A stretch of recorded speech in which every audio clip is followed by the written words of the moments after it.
8 years in the planning. For the majority of England fans, the last opportunity for a jaunt abroad to watch their team was in France at Euro 2016. Russia in 2018 was deemed too dangerous. Euro 2020 was COVID affected and basically a home tournament. The World Cup in 2022 was too expensive and controversial, meaning the target for many, including my group of friends, was Germany, Euro 2024. A trip down memory lane for many of the group as they watched England on a similar adventure for the World Cup here back in 2006. And the time was now. Work laptop closed. Out of office set, and off we went on our marathon journey. An initial 6-hour drive in the pouring rain down to Dover for the evening before sailing off to France the following day. We arrived in enough time to squeeze in a few aptly named pints of coming home in the Dover Wetherspoons. We sure hoped so. Morning brought bright sunshine and a seamless crossing over to the famous town of Dunkirk. We paid our respects to those that fought bravely so many years ago with a short visit to the beach. Another 300 kilometres via Belgium got us to our destination for the evening, a beautiful chalet on the Dutch-German border which gave us the perfect location to cook up a good hearty meal and get the crates out to toast the opening of the tournament. We sat back and watched as the hosts dissected the Scottish defence and put out a warning to all of the nations that Germany were well capable of challenging for the title. But this wasn't going to stop the Tartan army, who were lighting up the tournament with their bagpipes, passionate singing and great spirit. Simply qualifying for their first away tournament since 1998 was as good as winning the tournament for them. A quick stock up at Aldi and some alternative Dutch supplies, and off we went over the border into Germany. Finally, we were here. One of my favourite countries in the world where every aspect of life simply feels like it's well done. With no accommodation or campsite booked, it was a case of suck it and see. After swinging by the fan zones, we got directions to the nearest campsite that was due to be flooded with England fans. We drove on there, pitched up the tent, and the rest was history. After a couple of weeks of concern about what we'd do if it went wrong, we literally had the perfect solution, and without a penny spent. Our setup was quite something. A huge 10-man tent, gazebo and a camper van with a TV so we could watch the football. Absolutely brilliant. After the day's footy finished, our new camp neighbours popped over for a chat, and lo and behold, unbeknownst to me, it was England's most famous fan. He joined us for a few Guinness and regaled stories of his fame from Qatar. Andy, or World Cup man as he was known, was great crack and had plenty of memories from his previous trips following England. After the long build-up, match day was finally here.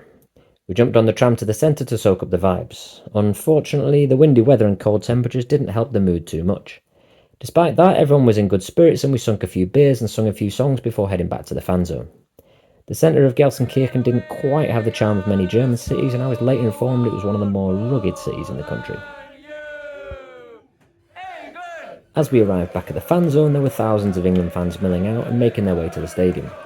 Sadly, we missed out on one of the most enjoyable aspects of the fan zone, which is the interaction with the fans of other teams.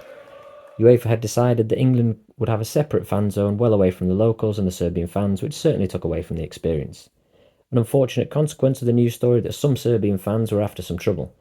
Combined with the history of English fans, it was deemed better that we were kept separate. In typical English style, there was nothing quite like a thunderstorm to dampen the mood. It took some resilience as well as full-strength beer to stick it out as fans cowered in the portaloos. Others made use of the tarpaulin around to find shelter from the rain as Denmark drew Slovenia on the big screen. Thankfully, this subsided in time for kick-off, and with a backdrop of sunshine and rainbows, the tournament contenders finally kicked off their campaign. England were expected to cruise through this game, and along with France, were favourites to win the competition. With the best players in Spain, Germany and England in our front line, expectations were higher than ever and pressure was on Gareth's men to put in a confident, attack-minded display and win comfortably. England got off to the best possible start as the Real Madrid star Jude Bellingham popped up in the right spot to head home Bukayo Saka's deflected cross and send the England fans crazy. While the fans wanted 3 and 4, this wasn't quite how it went, and as the game progressed into the second half, England certainly allowed the Serbs to have plenty of possession, yet never looked like conceding. And that's how it stayed.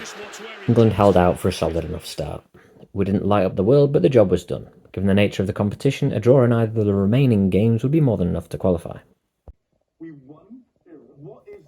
Our epic tent setup had attracted the attention of Good Morning Britain's news team, and they came knocking at 7 AM for an interview on the breakfast show back home. As we cooked our sausages and brushed our teeth, we gave our thoughts to the nation alongside our new pal World Cup man. By this point, we were well aware of his celebrity status back home, with requests from mates to track him down for a selfie. Thankfully, I'd already had one. We filled our bellies, said our goodbyes, and moved off to the next campsite. To break up the trip, we went to a more official campsite in the countryside where we were treated to a more torrential rain and a few hairy moments as the tents leaked in through the night. But that's all part of the fun, right? A morning of sunshine gave us a nice opportunity for a bit of swimming, paddleboarding and jumping off the high board into the lake. We enjoyed a trip into town for a posh meal and a pub to watch the match before finishing the night back under the gazebo, once again with a fine complement of Aldi's finest sausage and beer. Next stop, Frankfurt for a rerun of the last Euros semi-final against Denmark. Again, we headed to the city for match day 2 with no plan of accommodation. This time, we weren't so lucky. A couple of laps of the city centre and a drive deep into the forest delivered nothing. We were soon scrambling around on booking.com for last-minute extortionately priced hotels. Eventually, we opted to bite the bullet and stay right in the centre, a decision everyone was happy with after 4 nights in a tent. The earlier delay meant we were running late to watch Germany play Hungary in the fan zone, which was positioned beautifully along the River Main. As a result, the place was full and we were restricted to hearing the passionate anthem from outside as we went in search of an alternative. As is always the way in Germany, you're never far from a beer and a TV, so despite a slightly obscured view, we got to see the game amongst an eclectic mix of fans, one of the real joys of the tournament. We drank beers and shared snuff with the Scots and the Swiss. One of the latter was a friend of Gianni Infantino, who I'd always thought to be Italian. We gave him a call, but understandably he must have been preoccupied with other things.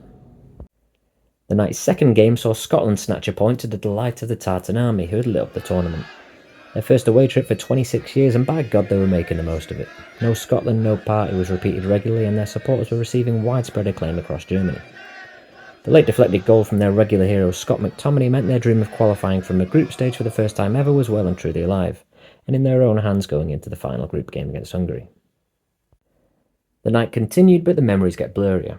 It ended with fair few of us dancing well into the night in Club Velvet. Thankfully, we left well short of the 10 AM closing time, but a 2-hour search for some late night food ensured we weren't tucked up in bed until gone 5. The stupidity of that hit home only a few hours late when we were waking up for match day, England versus Denmark. Man, that felt rough. 7 days of solid drinking had taken its toll and it was the worst I'd felt yet. I laboured down to the main square in search of libation and the vibes there lifted me a little as it was well and truly taken over by England fans. In typical style, the beautiful traditional buildings had been daubed with St George's crosses celebrating various teams from all over the country. Festivities were well underway. Balls were being kicked high into the sky along with the customary long build-up before jumping into the ancient fountains. All in all, the quintessential English takeover. Several of the group had tickets for the game, so we said our goodbyes and headed to the station with a bag full of cans. Songs were sung and the excitement was building as the train pulled up outside the Waldstadion. The 58,000-seater stadium is currently known as the Deutsche Bank Park and home to Bundesliga team Eintracht Frankfurt, a team who delightfully have their own beer, which was very welcome on such a warm and muggy day. The atmosphere was pleasant enough with sporadic singing, but not a patch on the shows put on by the Scots and Dutch as they marched towards their games. In fact, the most passionate the English fans got was to express how their local rivals tend to get battered everywhere they go. Great to tick off another stadium in Germany and a rare treat to bring our beers into the stands, one of the joys of football in this country. To add to the atmosphere, we noticed the roof was closed, the first time I'd ever watched a match in these conditions, an increase in noise for sure, but it also amplified the stifling heat for the players. As we turned to take our seats, it was immediately clear we'd be sat amongst the Danes. Rather than wading into the sea of red, we opted to sit on the spacious staircase where we'd spotted a few other English fans. Unfortunately, they turned out to be two of the more vile you will come across, but what can you do? Anthems were sung passionately from either side, and it was time to kick off my 6th tournament. Always an absolute honour and a pleasure to be lucky enough to cheer on the boys in person. The game started steadily, and it wasn't long until our record goal scorer and heroic captain Harry Kane had put us in front. The Danish fans around us fell silent as they may have feared a backlash from England after our underwhelming start. A draw for Denmark in their opener meant a defeat would leave them in a precarious position. In textbook Southgate style, England remained cautious, and great strike from Morten Hjulman from 30 yards out was enough to beat Pickford and send the fans wild. Denmark had been playing some nice stuff and were well and truly back in the game. To the tune of Yellow Submarine, they were taunting us with the words, "England, England is never going home."